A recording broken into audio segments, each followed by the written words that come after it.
வேதம் கேட்போம். ஆதியாகமம் 48ஆம் அதிகாரம். அதற்கு பின்பு உம்முடைய தகப்பனாருக்கு வருத்தமாய் இருக்கிறது என்று யோசேப்புக்கு சொல்லப்பட்டது. அப்பொழுது அவன் தன் 2 குமாரராகிய மனாசேயையும் எப்ராஹீமையும் தன்னோடே கூட கொண்டு போனான். இதோ, உம்முடைய குமாரனாகிய யோசேப்பு உம்மிடத்தில் வந்திருக்கிறார் என்று யாக்கோபுக்கு அறிவிக்கப்பட்டது. அப்பொழுது இஸ்ரவேல் தன்னை திடப்படுத்தி கொண்டு கட்டிலின் மேல் உட்கார்ந்தான். யாக்கோபு யோசேப்பை நோக்கி, சர்வ வல்லமையுள்ள தேவன் கானான் தேசத்தில் உள்ள லூஸ் என்னும் இடத்தில் எனக்கு தரிசனமாகி என்னை ஆசீர்வதித்து, நான் உன்னை பலுகவும் பெருகவும் பண்ணி உன்னை பலஜன கூட்டமாக்கி உனக்கு பின்வரும் உன் சந்ததிக்கு இந்த தேசத்தை நித்திய சுதந்திரமாக கொடுப்பேன் என்று என்னோடே சொன்னார்.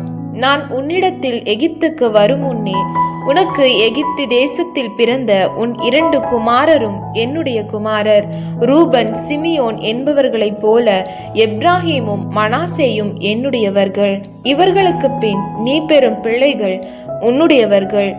அவர்கள் தங்கள் தங்கள் சகோதரருடைய பேரால் அழைக்கப்பட்டு அவர்களுக்குரிய சுதந்திரத்தில் பங்கு பெறுவார்கள்.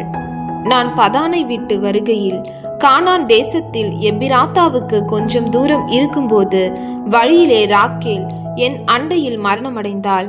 அவளை அங்கே பெத்லஹேம் என்னும் எபிராத்தா ஊருக்கு போகிற வழியிலே அடக்கம் பண்ணினேன் என்றான்.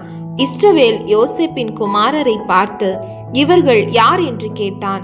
யோசேப்பு தன் தகப்பனை நோக்கி, இவர்கள் இவ்விடத்தில் தேவன் எனக்கு அருளின குமாரர் என்றான். அப்பொழுது அவன், நான் அவர்களை ஆசீர்வதிக்கும்படி அவர்களை என் கிட்ட கொண்டு வா என்றான்.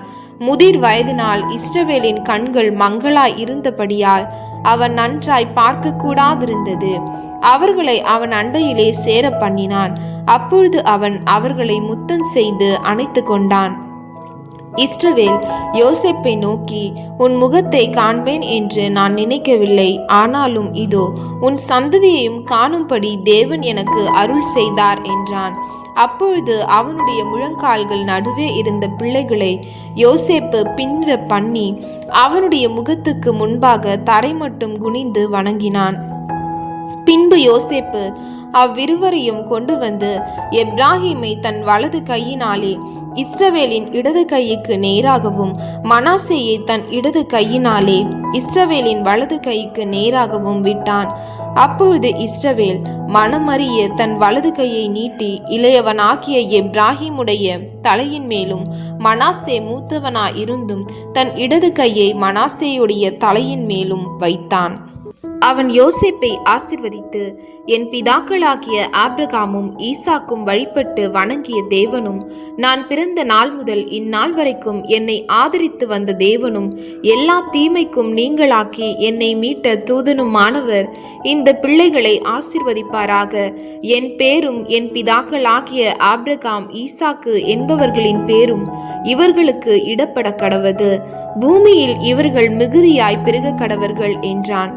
தகப்பன் தன் வலது கையை எப்ராஹீமுடைய தலையின் மேல் வைத்ததை யோசேப்பு கண்டு அது தனக்கு பிரியமில்லாதபடியால் எப்ராஹீமுடைய தலையின் மேல் இருந்த தன் தகப்பனுடைய கையை மனாசேயனுடைய தலையின் மேல் வைக்கும்படிக்கு எடுத்து, என் தகப்பனே, அப்படியல்ல, இவன் மூத்தவன், இவனுடைய தலையின் மேல் உம்முடைய வலது கையை வைக்க வேண்டும் என்றான்.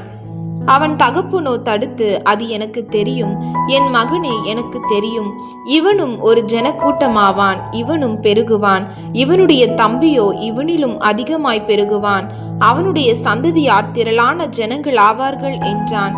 இவ்விதமாக அவன் அன்றைய தினம் அவர்களை ஆசீர்வதித்து, தேவன் உன்னை எப்ராஹீமை போலவும் மனாசேயை போலவும் ஆக்குவாராக என்று இஸ்ரவேலர் உன்னை முன்னிட்டு வாழ்த்துவார்கள் என்று சொல்லி எப்ராஹீமை மனாசேக்கு முன்னே வைத்தான்.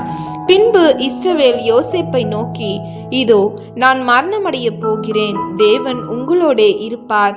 அவர் உங்கள் பிதாக்களின் தேசத்துக்கு உங்களை திரும்பவும் போக பண்ணுவார் என்றும், உன் சகோதரருக்கு கொடுத்ததை பார்க்கிலும் நான் என் பட்டயத்தாலும் என் வில்லினாலும் எமோரியர் கையிலிருந்து சம்பாதித்த ஒரு நிலத்தை உனக்கு அதிகமான பங்காக கொடுத்தேன் என்று சொன்னான்.